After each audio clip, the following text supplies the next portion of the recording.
ইয়া আইয়ুহাল্লাযীনা আমানু লা তাকুলু আমওয়ালাকুম বাইনাকুম বিল বাতিল।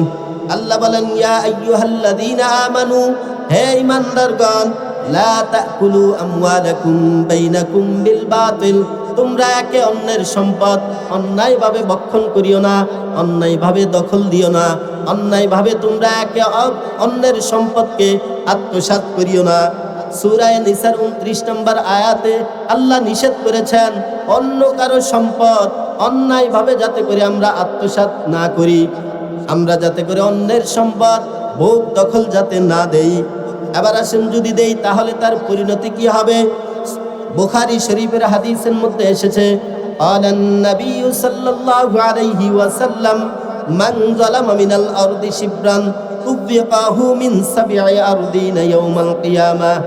রাসূল আরবি সাল্লাল্লাহু আলাইহি ওয়াসাল্লাম বলেন, মান যালামা মিনাল আরদি শিবরান, যে ব্যক্তি দুনিয়ার মধ্যে কারোর এক বিঘত জমিন অন্যায়ভাবে দখল দিবে, অন্যায়ভাবে জুলমান যে ব্যক্তি অন্য ব্যক্তির এক বিঘত জমিন যদি দখল দেয়, তুবিকাহু মিন সাবঈ আরদিন ইয়াউমাল কিয়ামাহ, হাসরের দিন কিয়ামতের দিবসে ওই ব্যক্তির গলার মধ্যে এই পরিমাণ 60টা জমিনকে তৌব বানায়া, বেড়ি বানায়া তার গলার মধ্যে চাপিয়ে দেওয়া হবে।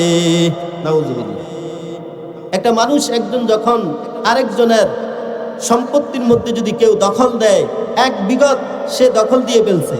আজকে যারা কৃষক আছে, সে ক্ষেতের আইল কাটার সময় একটু একটু কাটতে কাটতে এক বিঘত ঠেলা দিয়ে কি তার জমিটা বাড়াইয়া ফেলছে।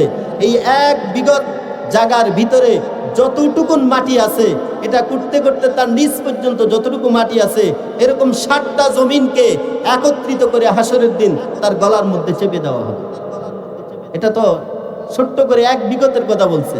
এবার আসেন, আমরা যারা একজন আরেকজনের সম্পদ জুলমান জোর করে 1 শতক 2 শতক 5 শতক 10 শতক 10 গন্ডা এরকম কি করে নেই, অন্যায়ভাবে দখল দিয়ে নেই, আত্মসাৎ করে ফেলি, তাহলে তার অবস্থাটা কেমন হবে? আপনাকে যদি সহজভাবে আমি বুঝাতে চাই, এই প্যান্ডেলটা বেশির থেকে বেশি হয়তো 10 শতক জায়গা হবে। এরকম 10 শতক জায়গা যদি কেউ অন্য কারোর কাছ থেকে জুলমান কি করে নেয়, দখল দিয়ে নেয়, এই 10 শতক জায়গাটাকে এটা নিচ পর্যন্ত যতটুকু করা হবে, খনন করা হবে, খনন করে পুরাটা একটা টুকরা যদি তার উপরে দিয়ে দেওয়া হয়, তাকে আর খুঁজে পাওয়া যাবে? আজকে আমি যে আয়াত এবং হাদিসটি আপনাদের সামনে তেলাওয়াত করেছি, তার বিষয়বস্তু হলো জুলুম। আমি আপনাদের সামনে আজকে জুলুম সম্পর্কিত কিছু আল্লাহ এবং তার রসুলের নির্দেশনা কি এই ব্যাপারে জুলুমের ব্যাপারে কোরআনের কি নির্দেশনা আছে এবং হাদিসের কি নির্দেশনা আছে, সেখান থেকে আমি আপনাদের সামনে কিছু আলোকপাত করার চেষ্টা করব।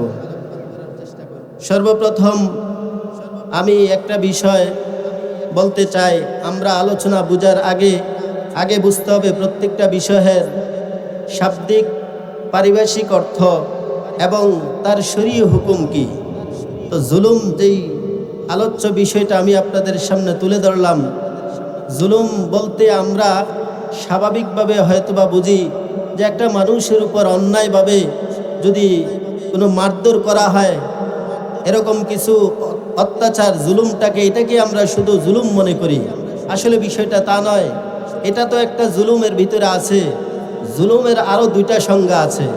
তার মধ্যে থেকে একটা সংজ্ঞা হলো কোনো প্রাপ্য ব্যক্তিকে তার প্রাপ্য হক বুঝিয়ে না দেওয়া। যে ব্যক্তি কারোর কাছে কোনো একটা হক পাওনা আছে, সেই হকটা তাকে যদি বুঝিয়ে না দেওয়া হয়, তার হকটা আদায় করা না হয়, তাহলে সেটাও একটা জুলুম। দ্বিতীয় নম্বরের জুলুমের সংজ্ঞা হলো যে কোনো একটা বিষয়কে, যেই জিনিসের জন্য, কোনো একটা বস্তুকে যে বিষয়ের জন্য, যেই ক্ষেত্রে ব্যবহারের জন্য সৃষ্টি করা হয়েছে, তৈরি করা হয়েছে, ওইটাকে ওই ক্ষেত্রের মধ্যে ব্যবহার না করে অন্য ক্ষেত্রে ব্যবহার করলে সেটাকেও ধরা হয় জুলুম। যেটা যদি আমি এভাবে বলি, আয-যুলমু মা হুয়া উস্তুবিলা ফি গায়রি মাওযি'in লাহু, অর্থাৎ যে বস্তুটা যেটার জন্য তৈরি করা হয় নাই সেটাকে ওটার ক্ষেত্রে ব্যবহার করা। এটাকে যদি আমি আরো সহজভাবে বলতে চাই, সেটা হলো আমাদের ঘরে ছোট ছুরি কিংবা চাকু থাকে। এই চাকুটা হয়তো কোনো একটা ভালো জিনিস কাটার জন্য, তরু তরকারি অথবা ফলমূল এরকম কিছু জিনিস কাটার জন্য এটাকে তৈরি করা হয়েছে। কিন্তু এই চাকুটাকে কেউ যদি একটা খুন, একটা মার্ডারের ক্ষেত্রে যদি ব্যবহার করা হয়, তাহলে সেটাই হবে জুলুম। এক ক্ষেত্রে যদি বলা হয় অপাত্রে কোনো কিছু ব্যবহার করা, অপাত্রে যে জিনিসটা ব্যবহার করা হয় সেটাকেই কি বলা হবে? জুলুম বলা হবে। তাহলে জুলুমের তিনটা অর্থ। একটা হলো প্রাপ্য ব্যক্তিকে তার প্রাপ্য হক বুঝিয়ে না দেওয়া, সে যেই হকটা পাওনা তার পাওনা হক বুঝিয়ে না দেওয়া, এটাকে জুলুম বলে। দ্বিতীয় নাম্বার হলো যেই জিনিসটা যার জন্য তৈরি করা হয়েছে ওই কাজে ব্যবহার না করে অন্য কাজে ব্যবহার করা, এটাকেও জুলুম বলে। আরেকটা হলো সরাসরি কারোর উপর অন্যায়ভাবে অত্যাচার করা, মারধর করা, অন্যায়ভাবে কাউকে হত্যা করা, তার ইজ্জত সম্মানে আঘাত করা, এটাকেও জুলুম বলে। তাহলে আমরা এখান থেকে বুঝতে পারলাম জুলুমের তিনটা সংজ্ঞা। এই তিনটা সংজ্ঞা যদি আমি বুঝি তাহলে আমাদের এই জুলুমটা বুঝতে সহজ হবে। এবার আসেন জুলুমের ব্যাপারে কোরআনে কারীমের আয়াত এবং হাদিসের মধ্যে কি নির্দেশনা আছে। আমি সর্বপ্রথম আপনাদের সামনে বুখারী শরীফের সেই হাদিসটাই পড়তেছি যেটা আমি শুরু অংশে পড়েছি। ক্বালান নবী সাল্লাল্লাহু আলাইহি ওয়াসাল্লাম ইন্নাল্লাহা তাআলা লা ইউমলি লিয-যালিমি হাত্তা ইযা আখাযাহু লাম ইউফলিতহু। وقال النبي صلى الله عليه وسلم قال الله تعالى। বুখারী শরীফের হাদিসের মধ্যে এসেছে, যে হাদিসটাকে হাদিসে কুদসি বলা হয়। হাদিসের মধ্যে যখন সরাসরি আল্লাহ তাআলার দিকে সম্বোধন করে বলা হয় তাহলে সেই হাদিসটাকে হাদিসে কুদসি বলা হয়। এমনি একটি হাদিসে কুদসির মধ্যে আল্লাহ রাসূল বলেন, قال الله تعالى, আল্লাহ তাআলা বলেন, ইয়া ইবাদি ইন্নী হারামতু যুলমা আলা নাফসি, হে আমার বান্দারা, আমি আল্লাহ স্বয়ং আমার নিজের উপরও জুলুম করাটাকে আমি নিষেধ করেছি, হারাম করেছি। ওয়াজআলতুহু বাইনাকুম মুহাররামা, এবং তোমাদের মধ্যেও জুলুম করাটা আমি হারাম সাব্যস্ত করেছি। ফালা তাযালামু, সুতরাং তোমরা একে অন্যের প্রতি জুলুম করিও না, অন্যায় করিও না। তাহলে বুখারী শরীফের এই হাদিসে কুদসির দ্বারা আমরা জানলাম আল্লাহ বান্দাদেরকে সম্বোধন করে বলে, আমি আল্লাহ স্বয়ং আমার উপর জুলুমটাকে হারাম করেছি, সুতরাং তোমাদের উপরও আমি হারাম করেছি, সুতরাং তোমরা একে অপরের প্রতি জুলুম করিও না। তাহলে জুলুমের ক্ষেত্রে আল্লাহর পক্ষ থেকে নিষেধাজ্ঞা এসেছে। জুলুমটা হলো শরীয়তের হুকুমে এটা হারাম সাব্যস্ত করা হয়েছে। দ্বিতীয় নম্বরে আবার আসেন, যদি কেউ জুলুম করে তাহলে তার জালেমের পরিণতি কি হতে পারে। জালেমের পরিণতি দুই ক্যাটাগরির হবে, একটা হলো দুনিয়াবি পরিণতি, আরেকটা হলো আখিরাতের পরিণতি। দুনিয়াবি কি পরিণতি সেটা আমরা একটু শুনি। কোরআনে কারীমের সূরা আলে ইমরানের 57 নং আয়াতে আল্লাহ বলেন, ওয়াল্লাহু লা ইউহিব্বুদ যালিমিন, নিশ্চয় আল্লাহ তাআলা জালেমদেরকে পছন্দ করেন না।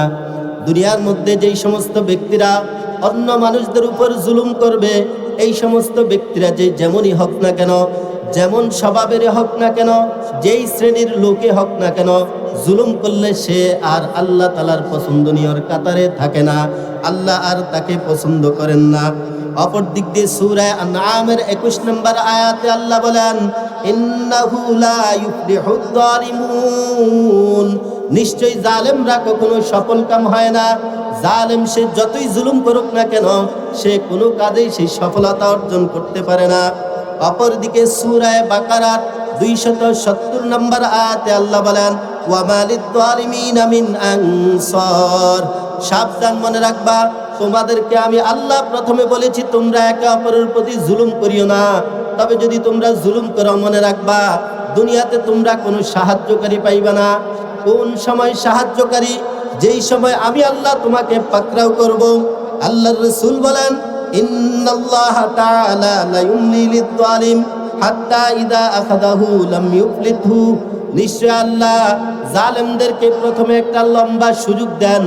জালেমকে আল্লাহ তাআলা সরাসরি প্রথমেই পাকড়াও করেন না, ধরেন না। আল্লাহ তাআলা একটা সুযোগ দেন।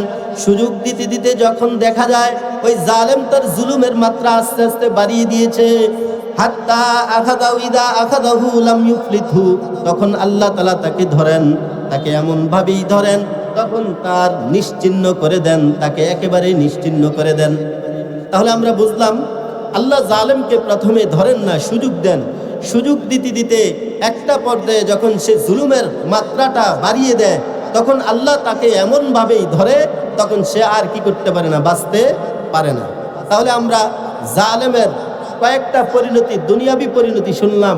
জালেম আল্লাহ তাআলার পছন্দনীয় ব্যক্তির কাতার থেকে বের হয়ে যায়। জালেমকে আল্লাহ তাআলা কখনো দুনিয়ার কোনো কাজে সফল কাম হতে দেন না। 3 নাম্বার, জালেমকে আল্লাহ তাআলা জালেমের জন্য দুনিয়াতে কোনো সাহায্যকারী রাখেন না। এই হলো দুনিয়াবি জালেমের পরিণতি।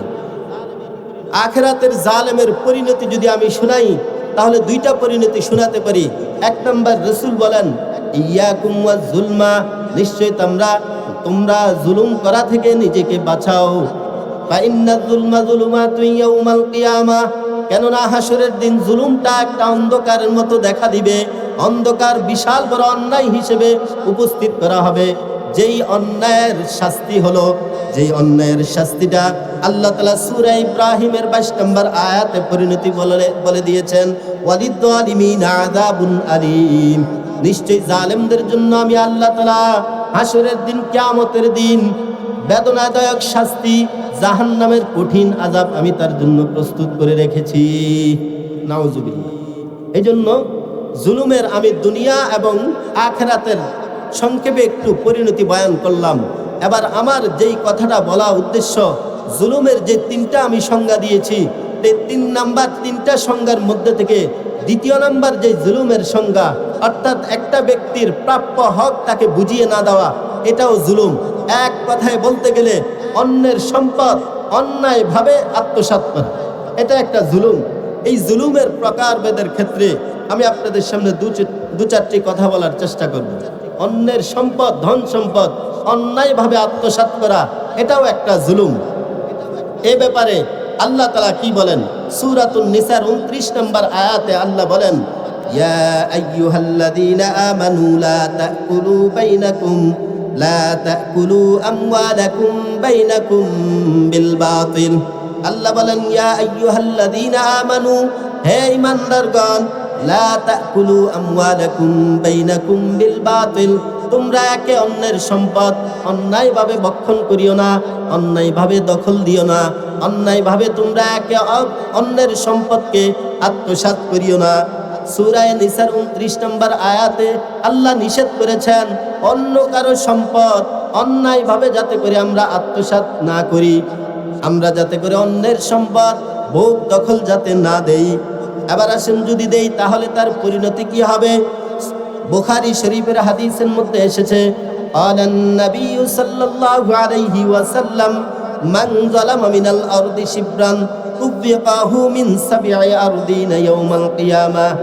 রাসূল আরবী সাল্লাল্লাহু আলাইহি ওয়াসাল্লাম বলেন, মান যালামা মিনাল আরদি শিবরান, যে ব্যক্তি দুনিয়ার মধ্যে কারোর 1 বিঘত জমিন অন্যায়ভাবে দখল দিবে, অন্যায়ভাবে জুলমান, যে ব্যক্তি অন্য ব্যক্তির 1 বিঘত জমিন যদি দখল দেয়, তুবিকাহু মিন সাবঈ আরদিন ইয়াউমাল কিয়ামাহ, হাসরের দিন, কিয়ামতের দিবসে ওই ব্যক্তির গলার মধ্যে এই পরিমাণ 60টা জমিনকে তৌব বানায়া, বেড়ি বানায়া তার গলার মধ্যে চাপিয়ে দেওয়া হবে। নাউজুবিল্লাহ।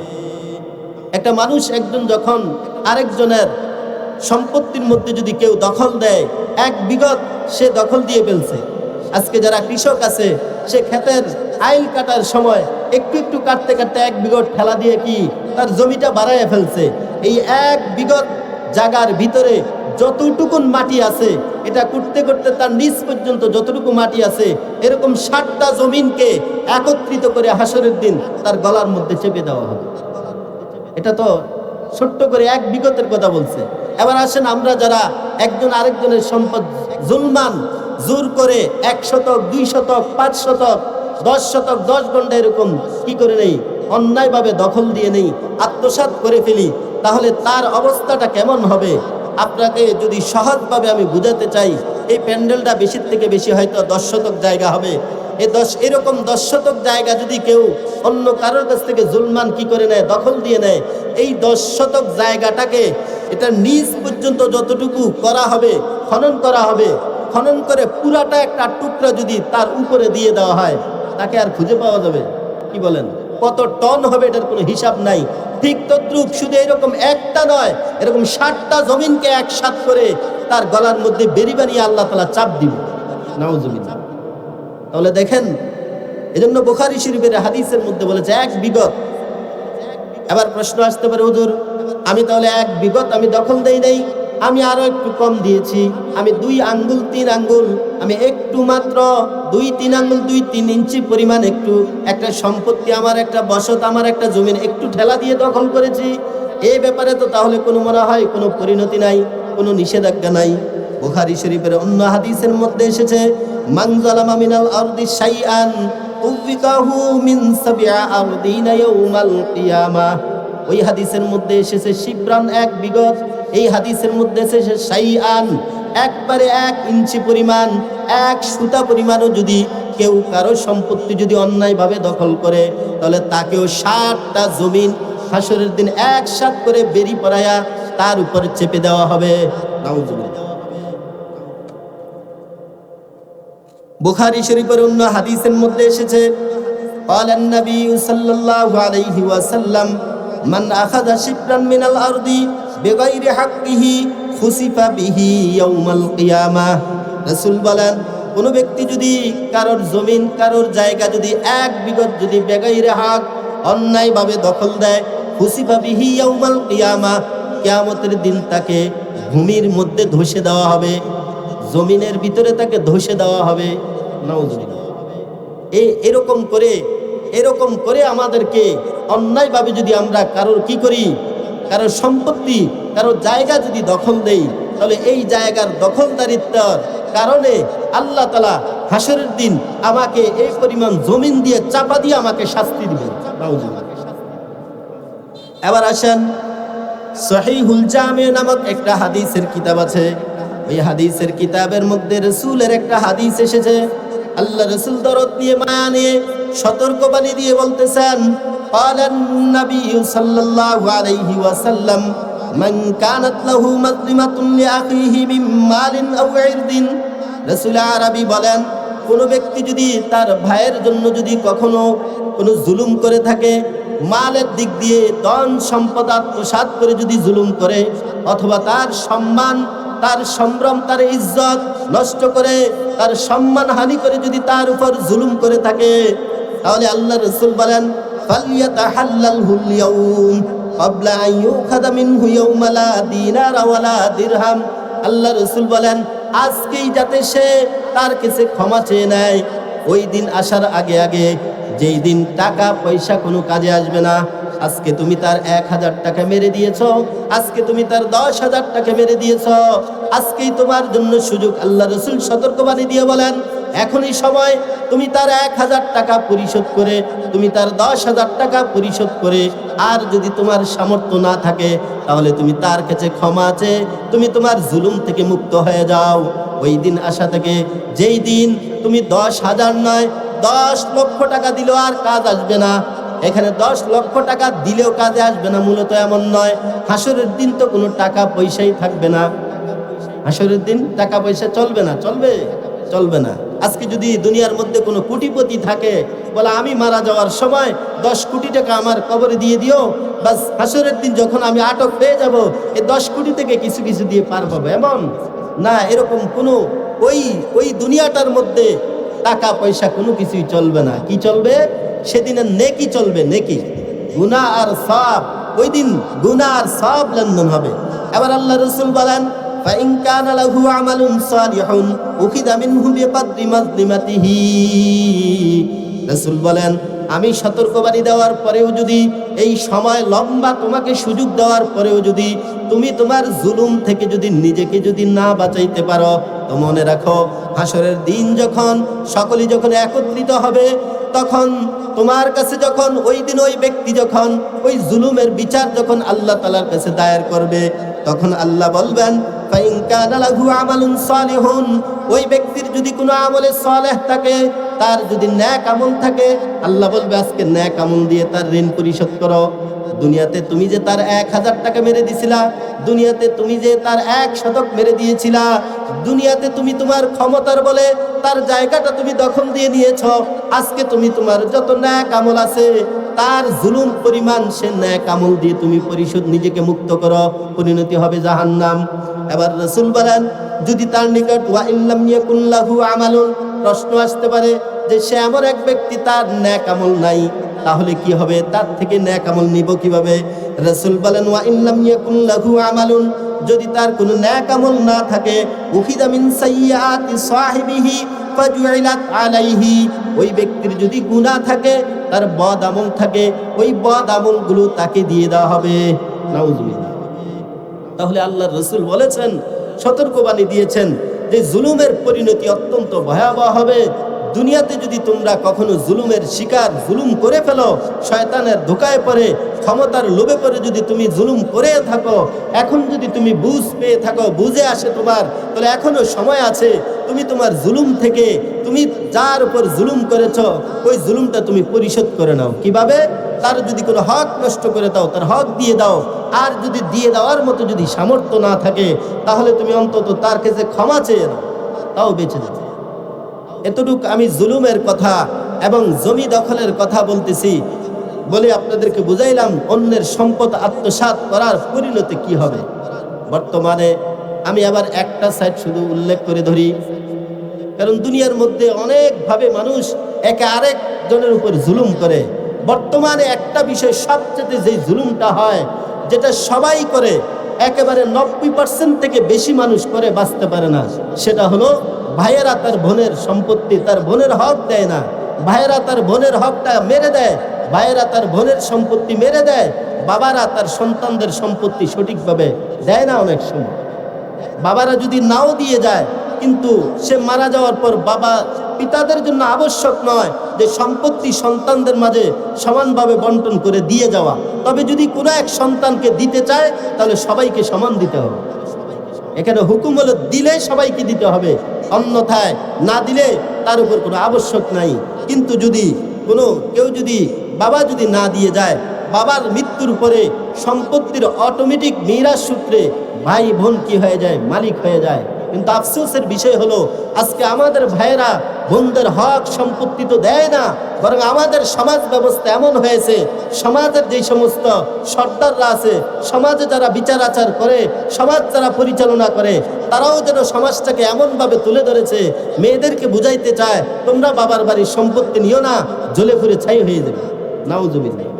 শরীয়তের কোরআনের একটা হালাল বিধানকে কেউ যদি বাঁকা চোখে দেখে, এটাকে যদি সে খারাপভাবে উপস্থাপন করে, তাহলে তার আর ঈমান থাকবে না। প্রত্যেকটা মেয়ে তার বাবার সম্পত্তি নেওয়াটা এটা একটা হালাল। ছেলে যেমনি ভাবে সম্পত্তি পাবে, মেয়েও ঠিক তদ্রূপভাবে সম্পত্তি পাবে। কিন্তু এই ক্ষেত্রে দেখা যায় আবার অনেক সময় এই তো ভাইয়েরা দেয় না, আবার অনেক বোনেরা নেয় না। বোনেরা নেয় না এই কথাটা যদি বলেন, এটা স্পষ্ট একটা ভুল কথা। বোনেরা নেয় না একটা ভয় কাজ করে। আমি যদি বুঝাই এটা এভাবে, আজকাল সমাজে আমরা একে অপরকে সালাম দেই কিনা? সালামটা দেয় কিসের কারণে? সম্মানের কারণে। কিন্তু আপনাদেরকে আবার জিজ্ঞেস করি, সালাম কি সবাই সম্মানের কারণেই দেয়?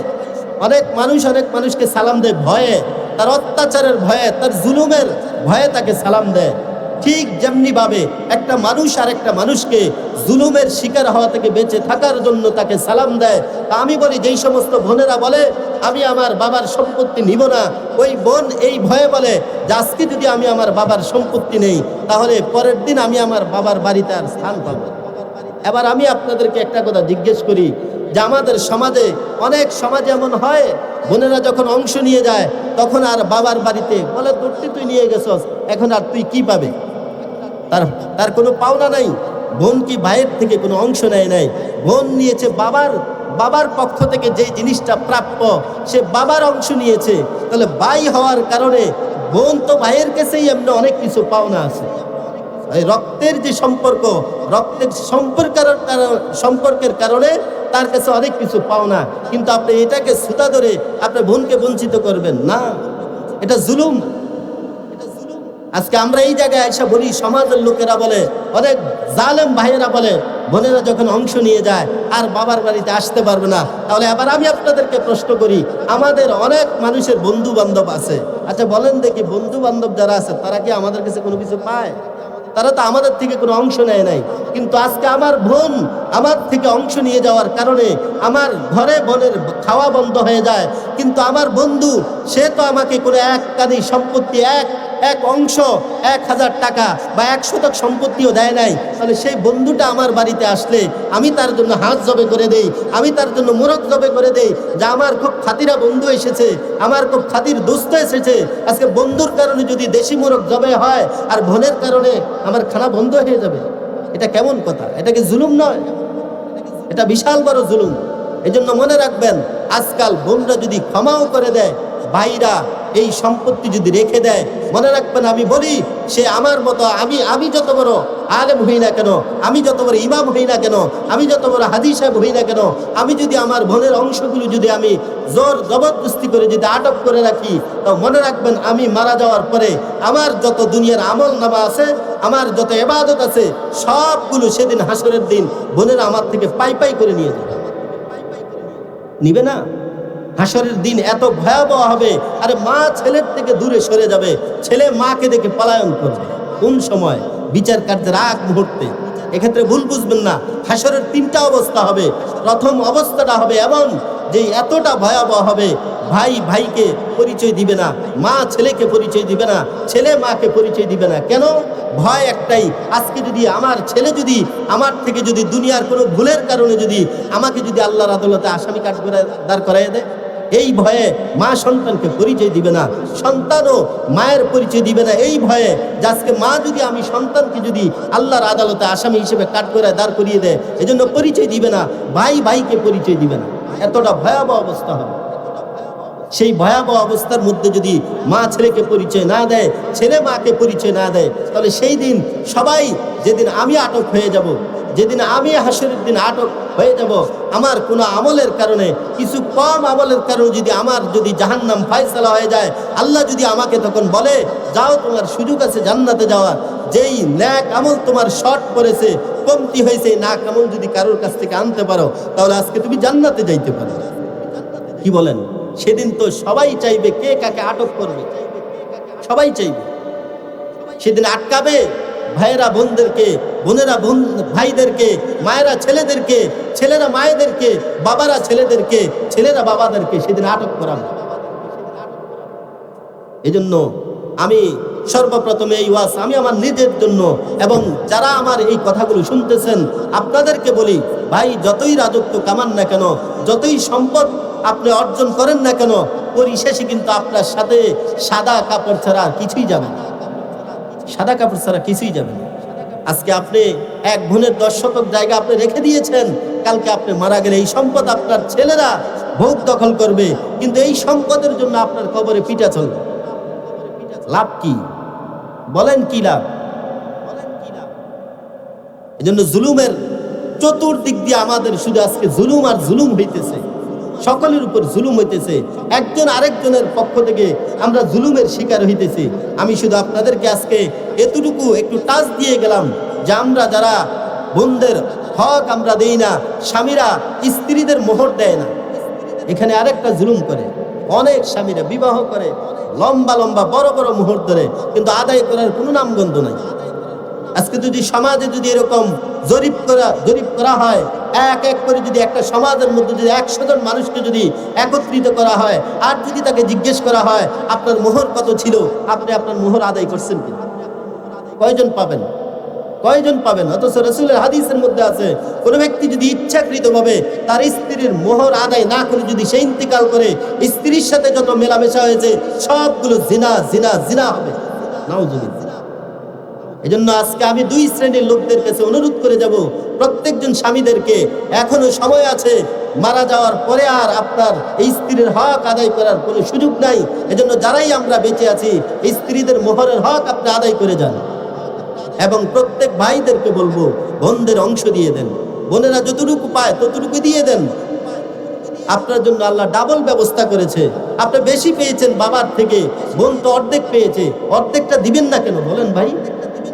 আপনি যেমনি ভাবে বাবার সন্তান, এই বোনটাও তো সেই বাবারই সন্তান, তাহলে আপনি তার অংশ কোন যুক্তিতে আপনি আটক করে রাখবেন?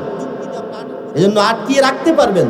আপনি অনেক সময় বলবেন আমাদের বোনেরা খুব মিলমিশ আছে, নেয় না, ভুয়া কথা এগুলো, ভুয়া। ঠিক এই দুইটা জিনিস একই রকম। যেমনি ভাবে কোনো স্বামী যদি স্ত্রীর মোহর যদি মাপ চাইয়ে নেয় খুঁজে, যে স্বামী যদি বলে বউ আমার মোহরটা তুমি মাফ করে দাও, অথবা যদি বাসের রাত্রে যদি কেউ এরকম ভান ধরে, সে বউর কাছে যায় না, আরে এত টাকা মোহর ধরছে মোহর দিতে পারবো না, আর বউ যদি লজ্জায় পড়ে, কি লজ্জার ভিতরে পড়ে যদি বলে স্বামী আপনার মোহর আমাকে দিতে হবে না, আমি মাফ করে দিলাম, কোরআন ফতুয়ার আলোকে, হাদিসের আলোকে, কোরআনের আলোকে, শরীয়তের হুকুমের আলোকে এই ক্ষমা ক্ষমা বলে বিবেচিত হবে না, এটা ক্ষমা হবে না। ঠিক তদ্রুপ যেই সমস্ত বোনেরা বাবার বাড়ির ভাত উঠে যাওয়ার ভয়ে, বাবার বাড়িতে আসা যাওয়া বন্ধ হয়ে যাওয়ার ভয়ে বলে আমরা সম্পত্তি নিব না, এটা কোশ্চিনকালেও মাফ হবে না। এটা হাসরের দিন এই আপনার জন্য বেরি হবে, জাহান্নামের বেরি হবে। এই জন্য আমরা যদি সেই জাহান্নামের বেরি থেকে বাঁচতে চাই, প্রত্যেকজন ভাইয়ের উচিত হলো বোনদেরকে ডেকে ডেকে তাদের অংশ দিয়ে দেওয়া, তাদের অংশ দিয়ে দেওয়া। যদি অবস্থা যদি বেশি খারাপ হয়, অন্তত কিছু দিয়ে আর কিছু বলে হলেও মাফ করে নেন। সেটা হয়তো কিছু সুরভ থাকবে যে বোন আমার তো অবস্থা খারাপ, আর এই অবস্থায় দেখলে তো বোনের এমনিই দিয়ে যাবে। হ্যাঁ, তবে এই জায়গায় আমি আরেকটা কথা স্পষ্ট করে বলি, যে জায়গায় বললাম যে বোনেরা মাফ করলেও মাফ হবে না, মাফ হবে তখন যখন ভাই যদি বোনের অংশ দিয়ে দেওয়ার পরে যদি বলে ঠিক আছে ভাই আমি আমার সম্পত্তি, আমি আমার হক পাইলাম আলহামদুলিল্লাহ, এবার আপনাকে দিয়ে দিন, এবার বলা হয় এটা হাদিয়া হয়ে যাবে, এবার তুমি আনন্দে গ্রহণ করো, আর অসুবিধা নেই, এখানে আর নিষেধ নেই। ওই সময় এটা বিবেচিত হবে। কোনো স্ত্রীকে যদি কোনো স্বামী যদি মোহরটা বুঝিয়ে দেয়, বুঝিয়ে দেওয়ার পরে যদি কোনো স্ত্রী যদি বলে প্রাণের স্বামী আমি আপনার থেকে আমার হক আমি বুঝে পাইছি, আলহামদুলিল্লাহ আমি পাইলাম, এনেন আবার আপনাকে আমি এটা হাদিয়া দিয়ে দিলাম, এরপরে যদি স্বামী গ্রহণ করে আর কোনো অসুবিধা নেই। ওই সময় গ্রহণ করলে অসুবিধা নাই, বোনের অংশ দিয়ে দেওয়ার পরে হাদিয়া দিলে অসুবিধা নাই। কিন্তু মুখে মুখে আপনি এখনো দেন নাই, বোন দূর থেকে বলে দিয়েছে মাফ করে দিয়েছে আমারটা নিব না, আপনি এখন স্ত্রীর হক দেন নাই, স্ত্রী বলে দিয়েছে আমারটা লাগবে না, এই মাপ মাপ বলে বিবেচিত হবে না। এটা হাসরের দিন আপনার জন্য জাহান্নামের বেরি হবে। এই জন্য আল্লাহ তাআলা আমাদের সবাইকে এই সমস্ত জুলুম থেকে আমাদেরকে হেফাজত করুন।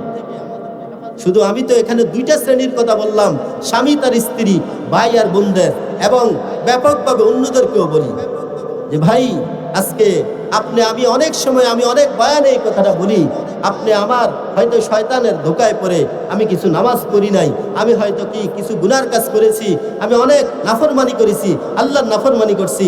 একটা সময় আল্লাহ আমি যদি আমার ভিতরে যদি দ্বীনি বুঝ আসে আর আমি যদি আল্লাহর কাছে ক্ষমা চাই, আল্লাহ জীবনে অনেক গুনাহ করেছি, জীবনে অনেক নাফরমানি করেছি, আল্লাহ আপনার কাছে ক্ষমা চাইতেছি, আল্লাহ আপনি আমাকে মাফ করে দেন।